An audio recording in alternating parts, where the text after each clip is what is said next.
नमस्कार दोस्तों। जैसा कि आपको पता है, हमने भारत के संविधान के संबंध में चर्चा करनी चालू की है।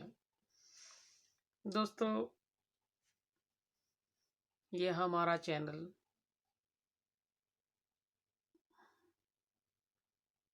कानून से संबंधित है और ये ज़्यादातर कानून की जानकारी देता है। और मेरा ऐसा मानना है कि मेरी सारी जानकारियाँ भारत के कानून के अनुसार काफ़ी सत्य और सही हैं। ऐसा मैं विश्वास करके आप लोगों को ये बताता हूँ और मैं जानता हूँ कि ये सब चीज़ें एज पर कानून सही हैं। ठीक है ना? तो अब मैं आपसे निवेदन करना चाहूँगा कि ये चैनल आपको पसंद आए तो इसे सब्सक्राइब करें और अपने दोस्तों को शेयर करें और इससे जानकारी और नॉलेज प्राप्त करें।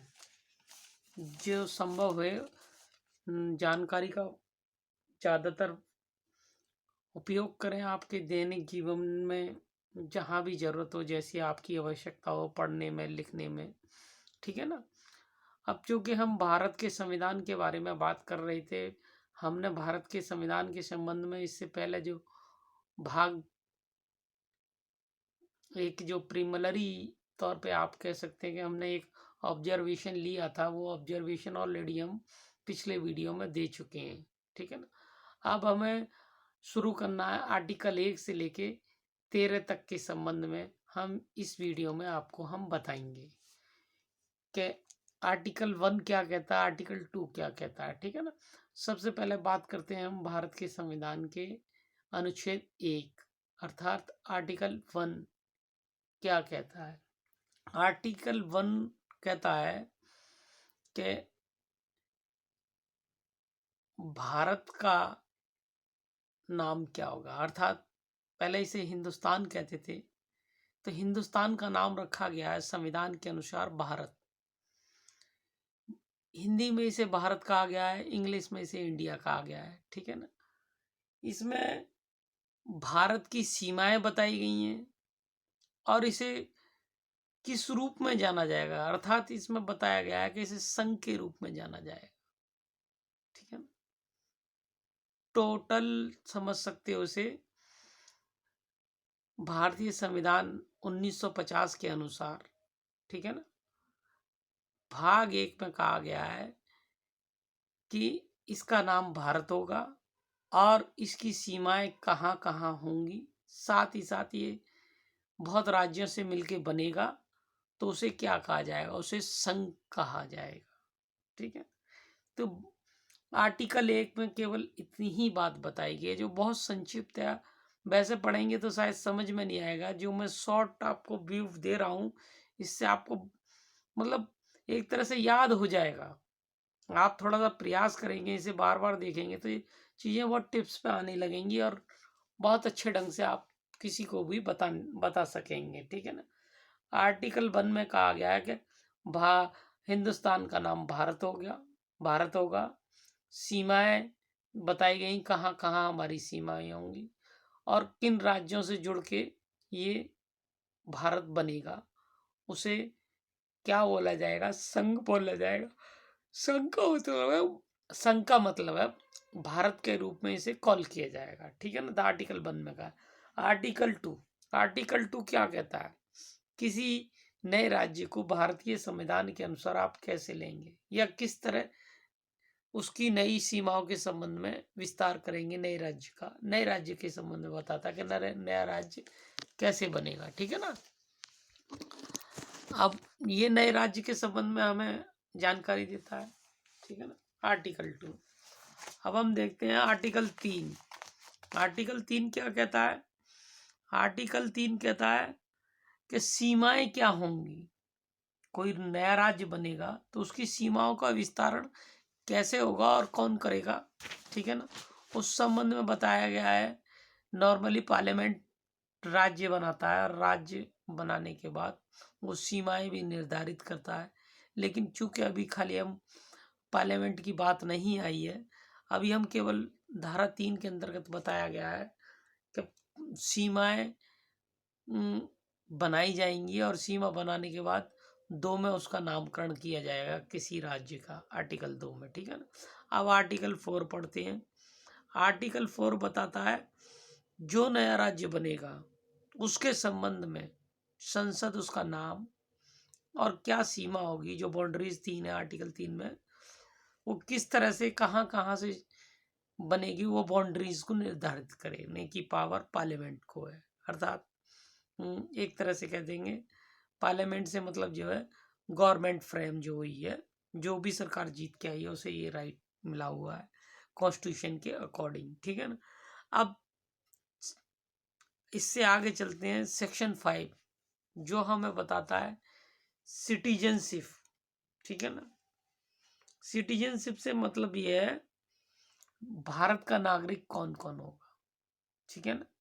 किस आदमी को नागरिकता प्राप्त होगी, किसको नहीं होगी, इस संबंध में बताया गया है, ठीक है ना। सिटीजनशिप, नागरिक कौन होगा भारत का, ये परिभाषा एक तरह से समझे। आर्टिकल 6 में बताया गया है कोई व्यक्ति पाकिस्तान से माइग्रेट होके हिंदुस्तान आया है, ठीक है ना, उसे किस प्रकार से नागरिकता दी जाएगी। यह नागरिकता का प्रोसेस है एक तरह से, किस तरह के मामलों में कब और किस ढंग से भारत की नागरिकता पाकिस्तान से आए हुए लोग प्राप्त कर सकते हैं, ठीक है ना। उसमें हिंदू या मुसलमान कोई मायने नहीं रखता, नागरिक है, धर्म इसमें कोई बाधा नहीं होता, वो किसी भी धर्म का हो सकता है, ठीक है ना। अब देखते हैं आर्टिकल 7। आर्टिकल 7 बताता है कोई भी हिंदू या मुसलमान कोई भी हो जो भारत का नागरिक पाकिस्तान चला जाता है या पाकिस्तान से फिर इधर आ जाता है, उसकी नागरिकता का किस तरह किया जाएगा या किस तरह उसकी नागरिकता समाप्त हो जाएगी हिंदुस्तान से या पाकिस्तान से। धारा अर्थात आर्टिकल 7 बताता है कोई व्यक्ति जब यहाँ से पाकिस्तान चला जाएगा तो उसकी नागरिकता समाप्त नहीं होती, ठीक है ना। पहली बात, वो वापसी आएगा तो इंडिया में फिर उसकी नागरिकता उसे मिल जाएगी, ठीक है ना। मतलब ये देश जब तक नहीं बने थे, देश से पहले की बात है ये। कोई व्यक्ति हिंदुस्तान से पाकिस्तान गया, फिर वो लौट के इंडिया आ गया, ठीक है ना, ऐसे करके। और कुछ लोग थे वहाँ से पाकिस्तान से इंडिया आए तो उन्हें कैसे नागरिकता दी, नहीं माइग्रेन लोगों के संबंध में बोला जाता है, इंग्लिश का वर्ड है माइग्रेन, अर्थात कुछ लोग वहाँ से इधर आए। इसी तरह आर्टिकल 8 अनुच्छेद 8 में बात करते हैं right to citizen original residency in India, ठीक है ना। धारा आर्टिकल 8 के अंतर्गत बताया गया है जो भारत के अंदर निवास कर रहे हैं उनकी नागरिकता कैसे प्राप्त की जा सकती है इस देश के अंदर, जिसमें कई आधार हैं। सबसे पहला इजी आधार ये है कि आप काफ़ी लंबे समय से हिंदुस्तान के अंदर रहते हैं या हिंदुस्तान के अंदर ही जमीन पे आपने जन्म लिया है। हिंदुस्तान से 1950 से पहले जब आज़ाद हुआ देश, तो जो लोग यहाँ रिजाइड करते थे, जो 20-25 साल से रिजाइड कर रहे थे और जिन्होंने यहाँ जन्म लिया था, जिन्होंने जन्म लिया उन्हें स्वैत ही नागरिकता मिल जाती है। और जो बाहर से आके यहाँ आए थे उन्हें भी 20 या 15-10 साल के बाद सरकार नागरिकता दे सकती है, 5 साल में भी देती है, जैसी सरकार समझे कि नागरिकता के लिए बहुत इमरजेंसी है तो वो दे सकती है, ठीक है ना। ये भा आर्टिकल 8 बताता है। आर्टिकल 9 जो बताता है कोई व्यक्ति जिसे हिंदुस्तान की नागरिकता मिली हुई है, जो चाहे वो माइग्रेट पर्सन था या किसी भी तरह का पर्सन था, आज की डेट में उसे नागरिकता हिंदुस्तान की मिली है या जन्म हुआ था और वो उसे छोड़ के जाना चाहता है तो हिंदुस्तान के अंतर्गत वो यहाँ से छोड़ के जा सकता है, ठीक है। नागरिकता कैसी होगी, हिंदुस्तान के से छोड़ के, मतलब इक्वेट करने का उसे राइट है कि अगर वो हिंदुस्तान की नागरिकता छोड़ना चाहता है छोड़ सकता है, ठीक है। यहाँ नागरिकता का जो कॉन्सेप्ट है वो केवल एक ही लेवल पर दिया गया है, भारत के लेवल पर, राज्य के लेवल पर नागरिक माना नहीं गया है। होता नागरिक ही है, व्यक्ति माना जाता है समूह, लेकिन नागरिकता की जो परिभाषा है वो केवल संघ के रूप में मिलती है, अर्थात भारत इंडिया के रूप में मिलती है, वो राज्यों को पावर नहीं दी गई है, ठीक है। अब देखते हैं हम आर्टिकल 10, ठीक है ना, संवैधानिक अधिकार नागरिकता प्राप्त करने का। हमारे देश के अंतर्गत कौन कौन लोग यहाँ रहते हैं, कैसे रहते हैं, कब उन्हें ये अधिकार प्राप्त होगा, एक तरह से इसे संवैधानिक राइट बना दिया है नागरिकता प्राप्त करने के लिए। आप समझ सकते हैं किस लेवल पे कौन संविधान के हिसाब से नागरिकता उसे मिल जाएगी। ठीक है ना, मतलब कहने का ये है कुल कि कोई व्यक्ति देश के अंदर रह रहा है तो उसे रहते रहते काफ़ी दिन हो गया और वो 25-30 साल से रह जा रहा है और वो है किसी दूसरे देश का, तो भारतीय संविधान के अंतर्गत ऐसी व्यवस्था की गई है, अगर वो भारत के खिलाफ हिंसक वारदातों में हिस्सा नहीं लेता और साथ ही देश के प्रति गद्दारी नहीं करता, मतलब भारत के अंदर कोई इस तरह की हार्म पहुंचाने वाली कार्रवाई नहीं करता या भारत के लोगों के प्रति ऐसा कोई क्रूर व्यवहार नहीं करता, उस व्यक्ति को नागरिकता प्राप्त दी जा सकती है भारत सरकार के द्वारा। अब देखते हैं हम